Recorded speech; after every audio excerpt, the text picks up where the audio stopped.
میں تو امتی ہوں اے شاہ امم، کر دے میرے آقا اب نظر کرم، میں تو امتی ہوں اے شاہ الشیطان الرجیم بسم اللہ الرحمن الرحیم افلا ينظرون إلى الإبل كيف خلقت وإلى السماء كيف رفعت وإلى الجبال كيف نصبت وإلى الأرض كيف سطحت فذكر إنما أنت مذكر لست عليهم بمسيطر إلا من تولى وكفر فيعذبه الله العذاب الأكبر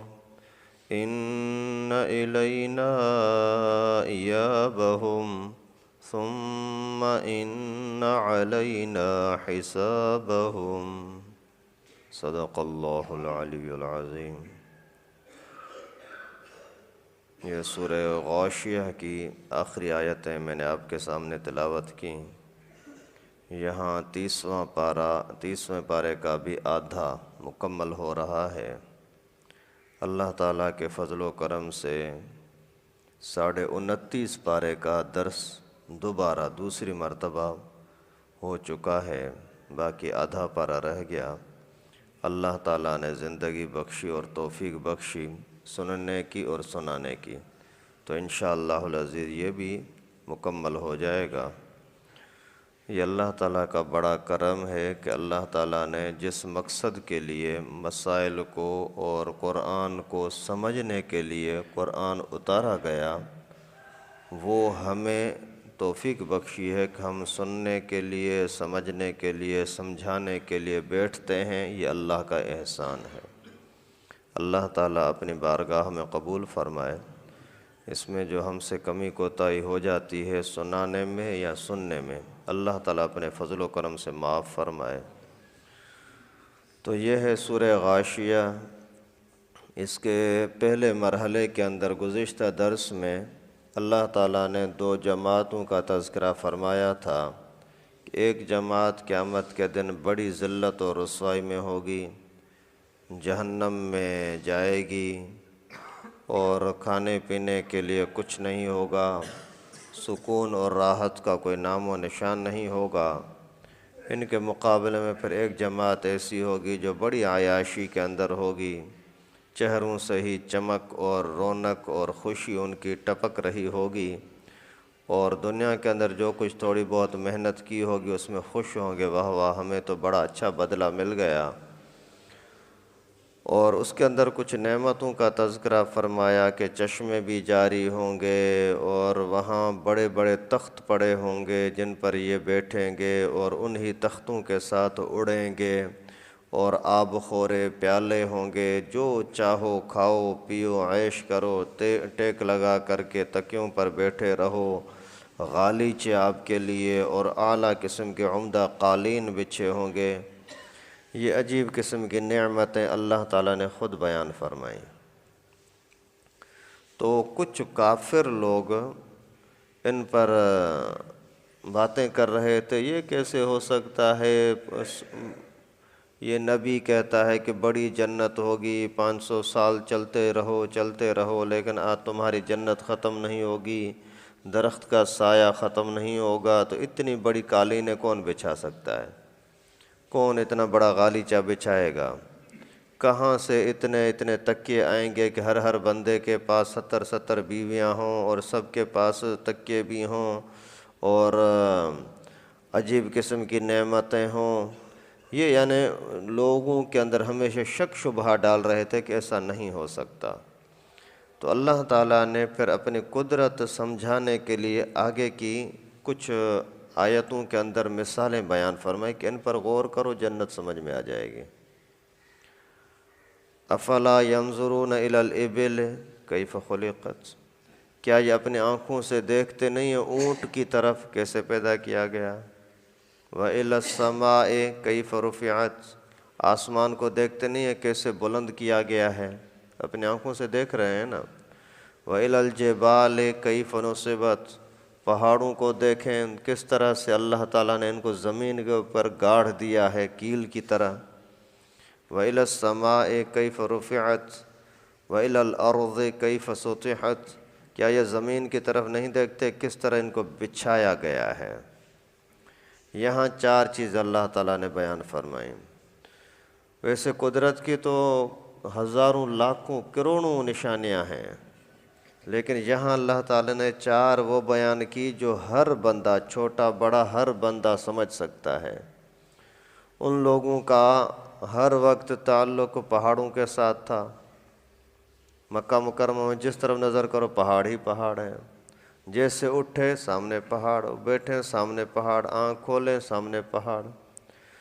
پھر جب کہیں بھی سفر کرنا ہو تو اونٹ، صبح کو نیند سے اٹھے سامنے اونٹ بیٹھے ہوئے ہیں، ابھی ان کو لے جانا ہے چرانے کے لیے، سفر کے لیے، اونٹوں پر ان کی نظر ہر وقت۔ اور اس طرح آسمان، سویا ہوا ہے تو ابھی آنکھ کھولی تو آسمان نظر آتا ہے، کہیں ادھر ادھر گھومتا پھرتا ہے آسمان سامنے۔ زمین بھی اسی طرح، بیٹھا بھی زمین پر، سویا بھی زمین پر، چلتا پھرتا زمین پر، پانی پیتا ہے زمین سے، کھانا کھاتا ہے زمین سے، جو کچھ پھل فروٹ کی ضرورت پڑتی ہے سارے زمین سے۔ تو ان 4 چیزوں کا اللہ تعالیٰ نے یہاں تذکرہ فرمایا کہ اللہ کے بندے، جب آپ اونٹ کو دیکھتے ہو، اس کو اللہ تعالیٰ نے اپنی قدرت سے پیدا کیا ہے اور کیسا عجیب پیدا کیا ہے۔ آپ نے ایک دن اس کو سیر کر کے کھانا چارہ وغیرہ کھلا دیا، اب اسی کو جنگلات کے اندر لے جاؤ، پہاڑوں پر لے جاؤ۔ آج کے زمانے میں بھی کوئی گاڑی ایسے پہاڑوں پر نہیں جا سکتی جہاں اونٹ جا رہا ہے۔ آپ کے ساتھ وفادار اتنا ہے کہ چھوٹے سے بچے کو نکیل دے دو وہ اسی کو گھسیٹتا پھرے گا، ادھر لے جا رہا ہے ادھر لے جا رہا ہے، بیٹھ تو بیٹھتا ہے، اٹھ تو اٹھتا ہے۔ اور تم کہتے ہو کہ یہ بلند تخت کس کام کے ہوں گے؟ ہم تخت اگر نیچے ہوں گے تو ہم بیٹھ سکیں گے، اوپر ہوں گے تو ہم کیسے بیٹھیں گے؟ بھائی اونٹ تو آپ سے بڑا ہے، اس پر آپ کیسے بیٹھتے ہو؟ جب بیٹھنے کا وقت آتا ہے تو اسی کو صرف اشارہ کرو تو وہ اونٹ بیٹھ جاتا ہے، بچہ اشارہ کرے تو بیٹھ جاتا ہے، آپ اس کے اوپر چڑھ بیٹھتے ہو پھر اوپر کھڑا ہو جاتا ہے۔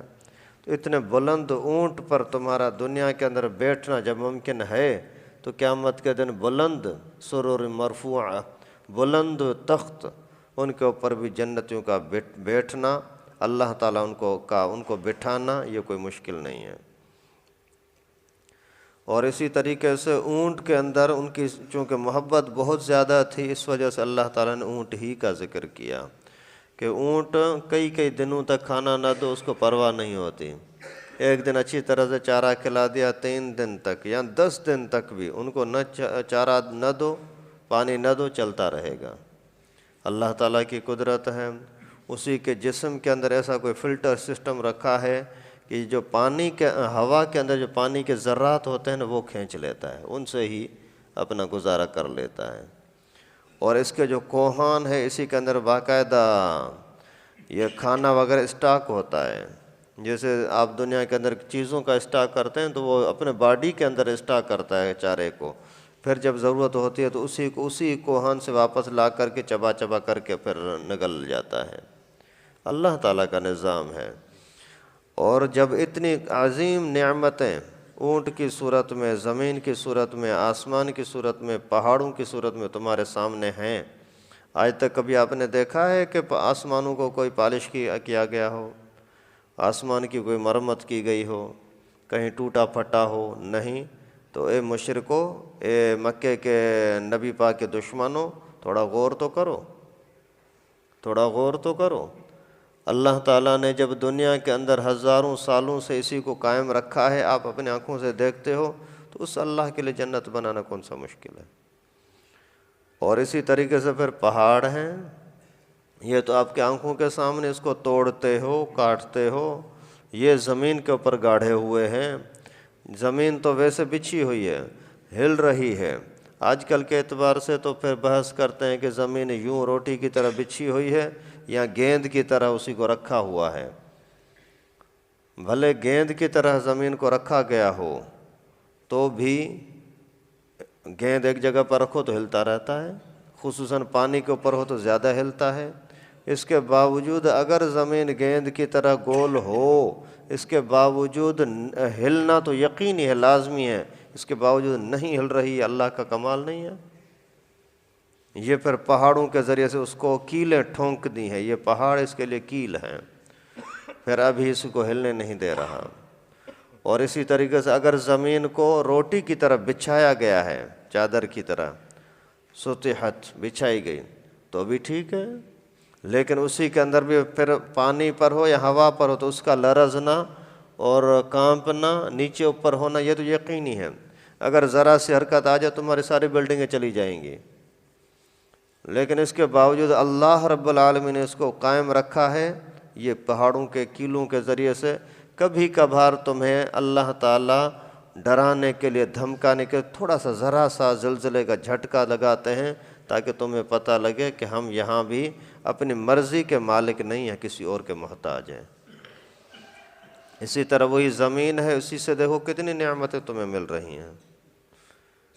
ابھی زمین مٹی ہے، مٹی کے اندر سے باغات کا نکلنا، درختوں کا نکلنا، میٹھے میٹھے پھلوں کا نکلنا، یہ کہ تمہارے بس کی بات ہے؟ اسی ہی زمین سے سیب بھی نکل رہا ہے، اسی ہی زمین سے انگور بھی نکل رہا ہے۔ کہاں انگور کہاں مٹی، اور کیسے صاف شفاف۔ تو یہ اللہ تعالیٰ کی قدرت نہیں ہے تو اور کیا ہے؟ جب اتنی ساری قدرتیں ہیں تو پھر بھی اگر نہیں مانتے تو میرے نبی آپ ان کو چھوڑ دیں، فذکر، آپ ان کو نصیحت کریں، انما انت مذکر، یقیناً آپ تو نصیحت کرنے والے ہیں، لست علیہم بمسیطر، آپ ان کے کوئی داروغہ نہیں ہیں، آپ کا کام ہے ان کو پیغام پہنچانا۔ یہ ابو جہل والے مانتے ہیں تو بھی ٹھیک، نہیں مانتے تو بھی چھوڑ دیں، آپ اپنا کام کر دیں، پھر ان کا حساب کتاب میرے پاس ہوگا۔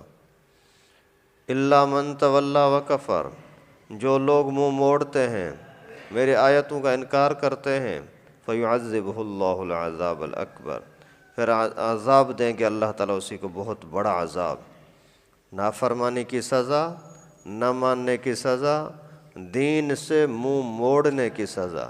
قرآن پاک قیامت تک کے لیے ہے، صرف اس زمانے کے لیے نہیں تھا۔ آج کے زمانے میں بھی جو انکار کرتے ہیں یا انکار نہیں کرتے لیکن منہ موڑ لیتے ہیں، سنتے ہی نہیں ہیں، توجہ نہیں کرتے، قرآن پاک اور دین کا حکم کیا ہے اس کی طرف توجہ نہیں ہے، ایسے لوگوں کے لیے کیا ہوگا؟ فَيُعَذِّبُهُ اللَّهُ الْعَذَابَ الْأَكْبَرَ، اللہ تعالیٰ حفاظت فرمائے۔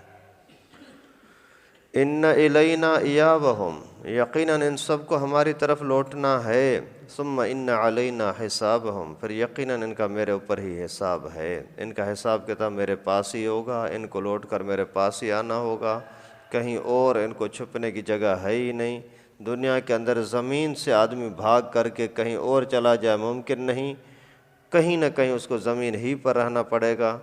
تو اسی طرح سے قیامت کے دن بھی اللہ تعالیٰ نے 2 ٹھکانے بنائے ہیں، ان میں سے کوئی تیسرا ٹھکانہ نہیں، یا جنت یا جہنم، فرمان برداری کا بدلہ جنت، نافرمانی کا بدلہ جہنم، اس کے علاوہ اور کوئی صورت نہیں ہے۔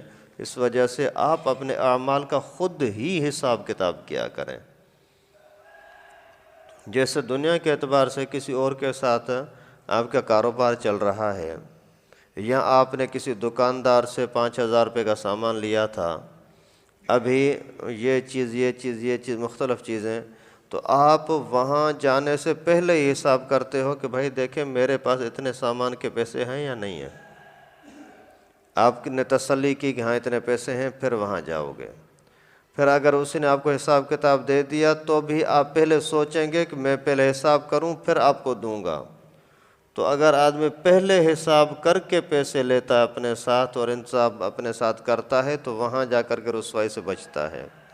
نہیں، اس کو سامان چاہیے 5,000 روپے کا اور پیسے لیے ہیں 2,000 روپے، تو وہاں جا کر کے رسوا ہوگا نا، ارے یار معاف کرنا پھر بعد میں لے آؤں گا، نہیں بھائی میں جانتا ہی نہیں ہوں کیسے تمہیں تیرے اوپر ادھار رکھوں، تو رسوائی ہوگی۔ یعنی پہلے حساب کرنا اچھا ہے۔ آپ اعمال کے اعتبار سے اپنا حساب روزانہ کریں، بھائی اللہ کے سامنے جو مجھے پیش ہونا ہے تو اللہ تعالیٰ نے مجھے جو اتنا 24 گھنٹے دیے تھے، ان 24 گھنٹوں میں سے اللہ تعالیٰ کے لیے میں نے کتنے گھنٹے نکالے تھے؟ اللہ تعالیٰ نے مجھے آج کے دن میں ایک مزدوری جو مجھے تنخواہ ملی ہے وہ 2000 روپے ملی ہے، 1000 روپے ملا ہے، اس میں سے اللہ کے نام پر میں نے کتنا دیا ہے؟ اللہ تعالیٰ نے جو عقل مجھے دی ہے، اسی عقل کو اللہ تعالیٰ کے نام پر یعنی دین کے کام میں نے کتنا ٹائم استعمال کیا، کتنا ٹائم دین کے علاوہ اپنی مرضی میں استعمال کیا۔ اللہ تعالیٰ نے یہ جو زبان دی ہے، اسی زبان کے ذریعے سے میں نے اللہ کا ذکر کتنا ٹائم کیا ہے، اللہ کی باتیں کتنا ٹائم کی ہیں، اور دوسری باتیں اپنے مفاد کے، اپنے مقصد کے کتنا ٹائم کی ہیں۔ اپنا حساب روزانہ اپنے آپ سے کرتے رہو گے نا تو بہت بہتر ہوگا، جیسے دنیا کا ویسے ہی کرتے رہتے ہیں نا، دنیا کی چیزوں کا حساب کتاب خود بخود کرتے ہیں، کوئی بولے نہ بولے کرتے ہیں، تو پھر اعمال کا حساب کیوں نہیں کرتے؟ اللہ تعالیٰ سے دعا ہے کہ اللہ پاک ہم سب کو دنیا کے حساب کتاب میں بھی، آخرت کے حساب کتاب میں بھی ہر طرح کی رسوائی سے اپنی پناہ میں رکھے۔ وآخر دعوانا